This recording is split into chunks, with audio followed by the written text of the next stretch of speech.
નમસ્કાર મિત્રો, અમારી યુટ્યુબ ચેનલમાં તમારું હાર્દિક સ્વાગત છે। તો અમારી ચેનલમાં નવા હો તો લાઈક, શેર, સબસ્ક્રાઈબ જરૂર કરી દેજો। તો આજે આપણે તમને એક કહાની વિશે વાત કરીશું। તો ચાલો શરૂ કરીએ આજની આ કહાની। તો ધ્યાનથી સાંભળવા નમ્ર વિનંતી। કામિકા એકાદશી ભગવાન વિષ્ણુને સમર્પિત છે અને ભક્તો તેને ખૂબ જ ઉત્સાહથી ઉજવે છે। તે દર વર્ષે અષાઢ માસના કૃષ્ણ પક્ષની 11 ઉજવવામાં આવે છે। હિન્દુ કેલેન્ડર મુજબ આ વર્ષે આ એકાદશી 31મી જુલાઈના રોજ ઉજવવામાં આવશે। કહેવાય છે કે આ તિથિને લઈને કેટલીક એવી બાબતો છે જેનું પાલન કરવું જોઈએ, નહીં તો ભગવાન વિષ્ણુ નારાજ થઈ શકે છે। એકાદશી વ્રતનું હિન્દુઓમાં ઘણું ધાર્મિક અને આધ્યાત્મિક મહત્વ છે। આ શુભ દિવસે લોકો ઉપવાસ કરે છે અને સંપૂર્ણ સમર્પણ સાથે ભગવાન વિષ્ણુની પૂજા કરે છે। એવું માનવામાં આવે છે કે આ દિવસે ભગવાન વિષ્ણુની પૂજા કરવાની સાથે દેવી લક્ષ્મીની પૂજા કરવી જોઈએ, જેનાથી તમારા જીવનમાં કોઈ પણ પ્રકારની લક્ઝરીની કમી નથી। તો ચાલો જાણીએ આ મહત્વપૂર્ણ દિવસ સાથે જોડાયેલી કેટલીક મહત્વપૂર્ણ બાબતો। તમારા જીવન સાથે જોડાયેલી તમામ સમસ્યા દૂર કરવાના ઉપાયો તથા એકાદશીની પુણ્યદાયી વ્રત કથા વિશે। કામિકા એકાદશી ક્યારે છે? વૈદિક કેલેન્ડર અનુસાર અષાઢ મહિનાના કૃષ્ણ પક્ષની એકાદશી તિથિ 30 જુલાઈ 2024ના રોજ 4:44 વાગ્યે શરૂ થશે અને એકાદશી તારીખ 31 જુલાઈ 2024ના રોજ બપોરે 3:55 વાગ્યે સમાપ્ત થશે। કેલેન્ડર પર નજર કરીએ તો 31 જુલાઈ 2024ના રોજ કામિકા એકાદશીનું વ્રત રાખવામાં આવશે। તે જ સમયે તેના પારણા 1 ઓગસ્ટ 2024ના રોજ સવારે 5:43 થી 8:24 વચ્ચે થશે। ભીષ્મ પિતામહે આ એકાદશી વિશે નારદજીને કહ્યું। ભીષ્મ પિતામહે સૌથી પહેલાં નારદજીને કામિકા એકાદશી વિશે જણાવ્યું હતું। પછી શ્રી કૃષ્ણએ આ વાર્તા અર્જુનને કહી હતી। આ કથામાં પિતામહે અષાઢ મહિનાની એકાદશી પર ભગવાન વિષ્ણુની પૂજા કરવાની પદ્ધતિ અને તેના ફાયદા વિશે જણાવ્યું હતું। કામિકા એકાદશી પર આ કામ કરવાથી દૂર રહેવું। કામિકા એકાદશીના દિવસે અનાજનું સેવન વર્જિત માનવામાં આવે છે। આ દિવસે તામસિક વસ્તુઓને દૂર રહેવું ખૂબ જ જરૂરી છે। આ તિથિએ ચોખાનું સેવન ન કરવું જોઈએ। આમ કરવાથી જીવનભર દરિદ્રતા રહે છે। આ દિવસે બ્રહ્મચર્યનું પાલન કરવું ખૂબ જ મહત્વપૂર્ણ છે। આ દિવસે કોઈની સાથે વિવાદ ન કરવો જોઈએ। આ દિવસે કોઈના વિશે ખરાબ બોલવાનું ટાળવું જોઈએ। આ દિવસે ભૂલથી પણ વડીલો અને મહિલાઓનું અપમાન ન કરવું જોઈએ। કામિકા એકાદશીની પૂજા પદ્ધતિ। આ તિથિએ સૂર્યોદય પહેલાં ઉઠીને પાણીમાં ગંગાજળના થોડા ટીપા નાખીને સ્નાન કરો। આ પછી ઉગતા સૂર્યને અર્ઘ્ય અર્પણ કરો। આ પછી એકાદશીનું વ્રત, પૂજન અને દાનનો સંકલ્પ લેવો। પીપળા અને તુલસીને જળ અર્પણ કર્યા પછી ઘીનો દીવો પ્રગટાવવો અને ઝાડની પ્રદક્ષિણા કરો। ભગવાન વિષ્ણુની પૂજા કરતા પહેલાં ઘીનો દીવો પ્રગટાવવો। ત્યાર પછી સૌ પ્રથમ શંખમાં શુદ્ધ જળ ભરીને ભગવાનનો અભિષેક કરો। ત્યારબાદ ફરીથી દૂધ અને પંચામૃતથી અભિષેક કરો અને પછી શુદ્ધ જળથી દેવતાને સ્નાન કરાવો. ભગવાનને શણગારો. ભગવાન વિષ્ણુને ચંદન, અક્ષત, ગુલાબ અને પારિજાતના ફૂલ અર્પણ કરો. મંજરીની સાથે તુલસીના પાન ચઢાવો. અબીલ, ગુલાલ અને અત્તર સહિત પૂજા સામગ્રી અર્પણ કરો. મોસમી ફળો, હલવો અથવા કોઈ પણ મીઠાઈ ચઢાવો અને આરતી કરો અને પ્રસાદ વહેંચો. એકાદશી પણ એક તહેવાર છે.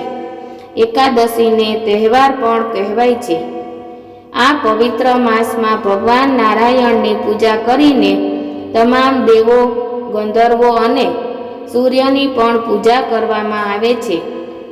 અષાઢ માસના કૃષ્ણ પક્ષમાં આવતી આ એકાદશી પર ભગવાન વિષ્ણુને તુલસીના પાન અર્પણ કરવાથી જાણીએ અજાણીએ કરેલા પાપોનો અંત આવે છે. આ દિવસે તીર્થ સ્નાન અને દાન કરવાથી અનેક ગણું પુણ્ય ફળ મળે છે. સ્કંદ પુરાણમાં કહેવામાં આવ્યું છે કે કૃષ્ણ પક્ષમાં આવતી એકાદશી પર ઉપવાસ, પૂજા અને દાન કરવાથી જાણીએ અજાણીએ થયેલા પાપ તો દૂર થાય છે, પરંતુ ફરી પાપ કે અધર્મ નહીં થાય એવો સંકલ્પ છે. ભગવાન વિષ્ણુની સામે લેવામાં આવે છે. જો તમે તેનો લો તો જ તમને પરિણામ મળે છે. આ વ્રતની તમામ એકાદશીઓમાં વિશેષ માનવામાં આવે છે. કામિકા એકાદશી પર કરો આ ઉપાય. કામિકા એકાદશી ભગવાન શ્રી હરિ વિષ્ણુને સમર્પિત છે. આ દિવસે પૂર્ણ ભક્તિ સાથે ભગવાન વિષ્ણુની પૂજા કરવાથી વ્યક્તિ પાપોમાંથી મુક્તિ મેળવી શકે છે. કામિકા એકાદશીના દિવસે કેટલાક ઉપાય કરવાથી ન માત્ર આર્થિક સમસ્યાઓ દૂર થાય છે, પરંતુ જીવનમાં સુખ સમૃદ્ધિ પણ વધે છે. પહેલું, કામિકા એકાદશીના દિવસે શ્રી હરિ વિષ્ણુજીનો પંચામૃતથી અભિષેક કરો. આમ કરવાથી તમારા કાર્યસ્થળમાં આવતી મુશ્કેલીઓ દૂર થશે અને તમને તમારી કુશળતા દર્શાવવાની નવી તકો પણ મળશે. બીજું, જો તમારા વિવાહિત જીવનમાં મતભેદની સ્થિતિ ચાલતી હોય અને પરેશાનીઓ દિવસે ને દિવસે વધી રહી હોય તો કામિકા એકાદશીના દિવસે માતા તુલસીની પૂજા કરો. આ દિવસે લક્ષ્મી માતા અને તુલસી માતાને શણગારની વસ્તુઓ અર્પણ કરો. ત્રીજું, કામિકા એકાદશી પર દાન કરવાનું વિશેષ મહત્વ માનવામાં આવે છે. તેથી તમારા જીવનમાંથી બધી જ મુશ્કેલીઓ દૂર કરવા માટે કામિકા એકાદશીના દિવસે કોઈ ગરીબ અથવા જરૂરિયાતમંદ વ્યક્તિને ભોજન કરાવો અથવા પૈસા દાન કરો. ચોથું, કામિકા એકાદશીના દિવસે શ્રીમદ ભાગવત કથાનો પાઠ કરવો ખૂબ જ પુણ્યકારક માનવામાં આવે છે. પાંચમું, જો તમે આર્થિક સમસ્યાઓથી પરેશાન છો તો કામિકા એકાદશીના દિવસે બ્રાહ્મ મુહૂર્તમાં ભગવાન વિષ્ણુનું પૂર્ણ ભક્તિ સાથે પૂજા કરો અને એક પાન પર ઓમ વિષ્ણુવે નમઃ લખીને ભગવાનના ચરણોમાં અર્પણ કરો. બીજા દિવસે આ પાનને પીળા કપડામાં લપેટીને તિજોરીમાં રાખો.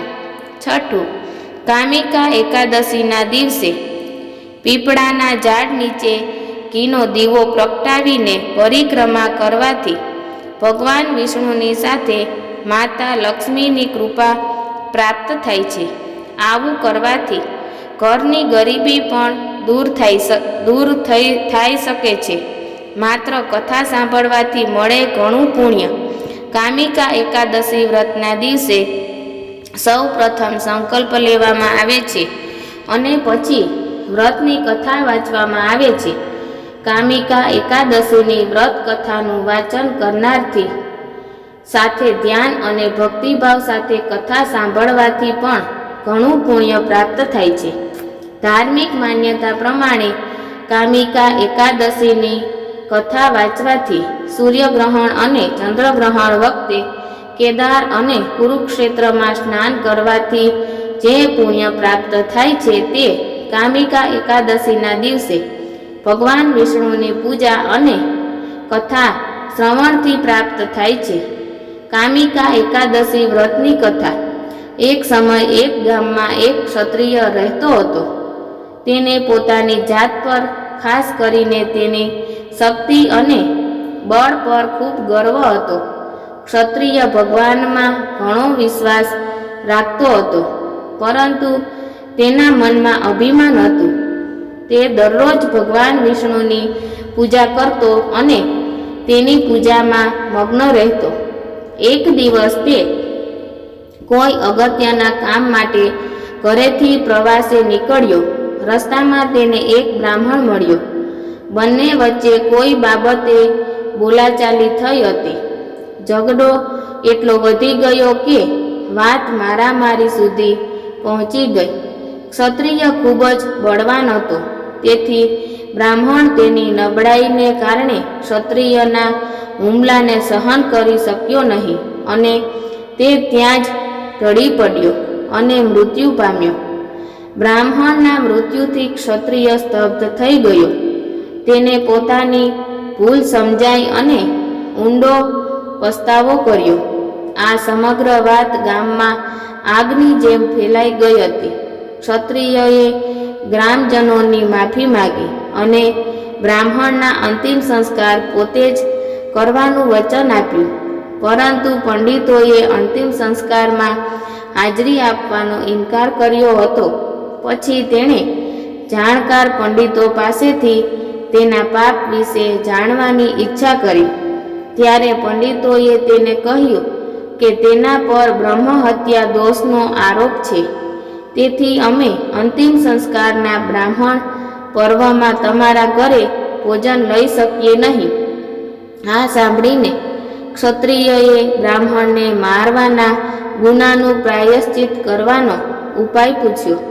ત્યારે પંડિતોએ કહ્યું કે જ્યાં સુધી તે અષાઢ માસની કૃષ્ણ પક્ષની એકાદશી તિથિએ ભગવાન વિષ્ણુની પૂજા ન કરે અને બ્રાહ્મણોને ભોજન ન આપે અને દાન ન આપે, ત્યાં સુધી તે બ્રાહ્મણની હત્યાના ગુનામાંથી મુક્ત થઈ શકે નહીં. બ્રાહ્મણના અંતિમ સંસ્કાર પછી ક્ષત્રિયએ પંડિતોની સલાહને અનુસરીને કામિકા એકાદશીના દિવસે ભગવાન વિષ્ણુની સંપૂર્ણ ભક્તિ અને પદ્ધતિસર પૂજા કરી. પછી તેણે બ્રાહ્મણોને ભોજન કરાવ્યું અને દાન દક્ષિણા પણ આપી. આ રીતે ભગવાન વિષ્ણુની કૃપાથી તે ક્ષત્રિય બ્રહ્મહત્યા દોષમાંથી મુક્ત થયો.